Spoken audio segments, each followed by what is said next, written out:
স্বাগতম জনাইছোঁ আপোনালোক সকলোকে। মই আপোনালোকৰ সাগৰিকা। আজি আমাৰ কি টপিক হ'ব নিশ্চয় আপোনালোকে যিটো কেপশ্যন মই দিছোঁ সেইটো চাই গমেই পাইছে। কথাটো হৈছে যে এইটো এটা ডাঙৰ প্ৰশ্ন। মই আজি সকলোকে ক'ব বিচাৰোঁ যে আপুনি কোন, মই কোন, আপুনি কি বিচাৰে। মানুহৰ জীৱনত এই যে মই কোন এই কথাটো জনাটো বৰ দৰকাৰী কথা। আপুনি কাৰোবাৰ পত্নী, কাৰোবাৰ স্বামী, কাৰোবাৰ সন্তান, কাৰোবাৰ বোৱাৰী, কাৰোবাৰ স্বামী, কাৰোবাৰ জোঁৱাইটো বাদ দিয়ক, কিন্তু এজন ব্যক্তি হিচাপে, এজন মানুহ হিচাপে নিজৰ এটা পৰিচয় থকাটো অত্যন্ত জৰুৰী।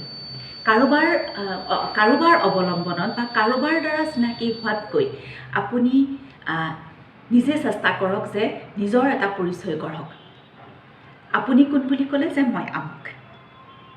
ঠিক তেনেদৰে মই বহুত গৃহিণীক লগ পাওঁ। মই বিভিন্ন জেগাত ঘূৰি ফুৰোঁতে বহুত ধৰণৰ গৃহিণী মই লগ পাওঁ, আৰু প্ৰত্যেকগৰাকী গৃহিণীৰে কথাটো এনেকুৱা ধৰণৰ হয় যে বিয়াৰ আগলৈকে দেউতাকৰ ছত্ৰছায়াত বা ককায়েকৰ ছত্ৰছায়াত বা মাক বাপেকৰ ছত্ৰছায়াত থাকে, আৰু তেওঁলোকৰ জীৱনটো তাতে আৰম্ভ হয়, তেওঁলোকৰ মতে আৰম্ভ হয়, আৰু এটা সময়ত গৈ পেলাই যেতিয়া বিয়া দি দিয়ে তেতিয়া স্বামীৰ গৃহৰ মতে তেওঁলোকৰ যিটো লাইফষ্টাইল সেইটো হয়, জীৱন যাত্ৰা হয়।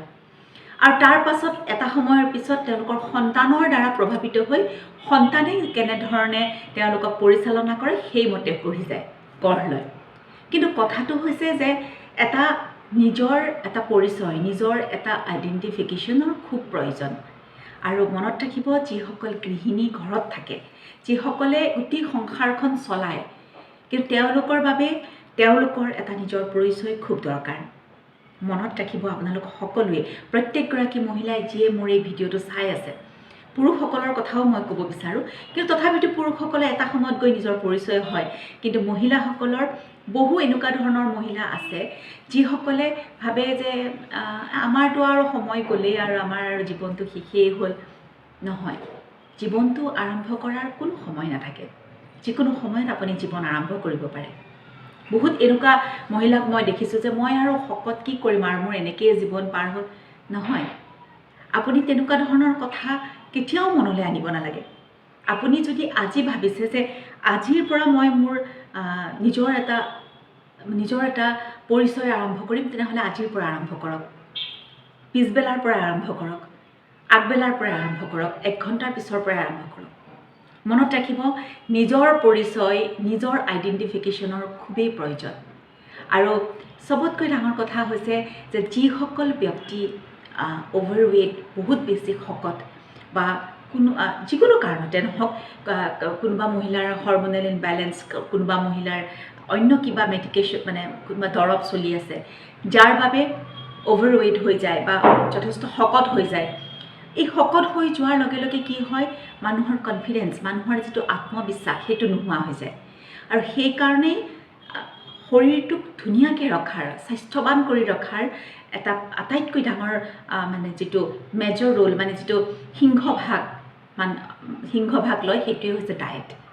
আৰু ডায়েট বুলি কোৱাৰ লগে লগে আমি এনেকুৱা ধৰণৰ কথাও কেতিয়াও ভাবিব নালাগে যে ডায়েট মানে আমি একো নোখোৱা বা খুব কম পৰিমাণৰ খোৱা বা বহু খৰচ কৰি বা ফেঞ্চি আইটেম খোৱাটোকে ডায়েট বুলি কয়। আচলতে নহয়, ডায়েট হৈছে আপোনাৰ ওচৰে পাজৰে পোৱা কিছুমান লোকেলি গ্ৰ' হোৱা কিছুমান ফ্ৰুটছ, গ্ৰেইন, শস্য, ফল মূল, এইবিলাক লৈ পেলাই আপুনি সুন্দৰকৈ এখন শৃংখলাবদ্ধ এখন ৰুটিন, এখন জীৱন যাত্ৰাৰ তালিকা, তাকে কোৱা হয় ডায়েট।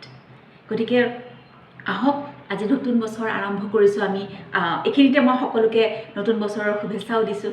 আমি নতুন বছৰ আৰম্ভ কৰিছোঁ, আৰু এই নতুন বছৰত আমি সুন্দৰকৈ নিজৰ খাদ্য প্ৰণালী এটা তৈয়াৰ কৰোঁ, য'ত আমি এটা সতেজ আৰু খুব ভাল এটা খাদ্যৰ তালিকা আমি ল'ব পাৰোঁ, আৰু আমাৰ জীৱনটো আমি সুন্দৰভাৱে সতেজভাৱে আগবঢ়াই নিব পাৰোঁ। মনত ৰাখিব, যেতিয়ালৈকে আপুনি সুন্দৰ এটা স্বাস্থ্য নাপায়, তেতিয়ালৈকে আপোনাৰ আত্মবিশ্বাস ঘূৰি নাহে। আত্মবিশ্বাস গঢ়িবৰ বাবেও কিন্তু এটা স্বাস্থ্যৰ খুব প্ৰয়োজন। এটা সুন্দৰ স্বাস্থ্যৰ, এখন সুন্দৰ জীৱন যাত্ৰাৰ এটা প্ৰণালীৰ খুব প্ৰয়োজন। তেতিয়াহে আত্মবিশ্বাস আহিব। আৰু আত্মবিশ্বাস যাৰ আছে সেই সকলো কামেই কৰিব পাৰে আৰু সুন্দৰ এটা স্বাস্থ্যৰ কাৰণে আপুনি মন কৰিব যেতিয়া আপোনাৰ স্বাস্থ্য ভালে থাকিব আপুনি সুন্দৰকৈ চলিব তেতিয়া আপুনি 200 টকীয়া কাপোৰ এটা পিন্ধিলেও আপোনাক খুব সুন্দৰ খুব ধুনীয়া দেখিব কিন্তু আপুনি যদি যেনি তেনি বাঢ়ি যায় আপুনি যদি শকত আবদ হৈ আপোনাৰ লাইফষ্টাইল ঠিক নহয় লাইফষ্টাইল ঠিক নোহোৱাৰ কাৰণে আপোনাৰ মুখৰ যি ছাল আছে ছালত কোনো উজ্জ্বলতা নাথাকে আপোনাৰ ব্যক্তিত্বত কোনো উজ্জ্বলতা নাথাকে তেতিয়া আপুনি বহুত লাখ টকাৰ বহুত হাজাৰ লাখ টকাৰ কাপোৰ পিন্ধিলেও আপোনাক কিন্তু সিমান নোখোৱাব গতিকে মনত ৰাখিব আত্মবিশ্বাস আৰু এটা সতেজ জীৱনৰ বাবে আপোনাৰ স্বাস্থ্যটো ভালকৈ ৰখাৰ অত্যন্ত প্ৰয়োজনীয়তা আছে আৰু আজি নতুন বছৰ আৰম্ভ হোৱাৰ লগে লগে আমি সকলোৱে এটা প্ৰতিজ্ঞা কৰোঁ এটা প্ৰতিশ্ৰুতিবদ্ধ হওঁ নিজৰ লগত যে আমি যিবোৰ অলাগতিয়াল বস্তু আমি পইচা খৰচ কৰি খাওঁ পইচা খৰচ কৰি খাওঁ সেই অলাগতিয়াল বস্তুবোৰ আমি বাদ দিওঁ আমাৰ জীৱন যাত্ৰাৰ পৰা সেইবোৰে আপোনালোকে মনত ৰাখিব যে আপোনালোকে পইচা খৰচ কৰি বিষ খাই আছে আমি কিয় বিষ খাম গতিকে এনেকুৱা ধৰণৰ বস্তুবোৰ আমি আমাৰ খাদ্যৰ তালিকাৰ পৰা উলিয়াই পেলাওঁ কোনো দৰকাৰ নাই যিখিনি আমাক দৰকাৰ যিখিনিয়ে আমাক আমাৰ শৰীৰক সতেজ কৰে আপোনাৰ মন উৎফুল্লিত কৰে আপোনাৰ যিটো আমাৰ ক্ষুধা আমাৰ নিবাৰণ কৰে আমাৰ ভোক নিবাৰণ কৰে আমি তেনে বস্তু খাওঁ যিখিনি খালে আমাৰ শক্তি পাওঁ আমি ভিটামিন পাওঁ মিনাৰেলছ পাওঁ সেইখিনি খাওঁ যিখিনি বিশেষকৈ ৰাগিয়াল যিখিনি বস্তু মানে আমাৰ সমাজত চলি আছে বা আমাৰ চবেই খায় সেই ৰাগিয়াল বস্তুবোৰ আমি দূৰত ৰাখোঁ সেইবোৰৰ দ্বাৰা আমাৰ কোনো ধৰণৰ সাংঘাতিক ধৰণৰ ফলপ্ৰসূ একো কথা নাথাকে গতিকে সেইবোৰ বস্তু আমি দূৰত ৰাখি আৰু মই সদায় কৈ আহিছোঁ যে লোকেলি গ্ৰ' হোৱা সকলো বস্তুৱেই আপোনালোকে খাওক মানে আপোনাৰ চাৰিওকাষে যিবোৰ বস্তু উৎপাদন হয় সেই বস্তুবোৰ আপোনালোকে খাওক আৰু নিজকে সুন্দৰকৈ ৰাখক মনত ৰাখিব সুন্দৰ স্বাস্থ্যৰ যি অধিকাৰী তেওঁৰহে আত্মবিশ্বাস থাকে আৰু আত্মবিশ্বাস থকা মানুহে পৃথিৱীৰ সকলো কাম কৰিব পাৰে আৰু এইখিনিতে মই ক'ব বিচাৰিম যে মোৰ নতুন চিৰিয়েল আহি আছে এইটো মাহতে জানুৱাৰীৰ 13 তাৰিখৰ পৰা ৰিলিজ হ'ব আপোনালোকে চাবলৈ পাব প্ৰেমে প্ৰতিবাদে জীৱন বুলি স্পন্দন চেনেলত আহিব মই আশা কৰিম আপোনালোকে সকলোৱে স্পন্দন চেনেলটো চাব মোৰ এই চিৰিয়েলখন চাব টাইমিংটো মই এতিয়াও গম পোৱা নাই মই যেতিয়াই গম পাম লগে লগে আপোনালোকক জনাম আপোনালোকে চাব আশীৰ্বাদ কৰিব মই বহুত কষ্ট কৰিছোঁ এইটো চৰিত্ৰ কৰিবৰ বাবে গতিকে আশা কৰিছোঁ আপোনালোকে চাব আৰু আজি মোৰ এই ভিডিঅ'টো যিসকলে চাই আছে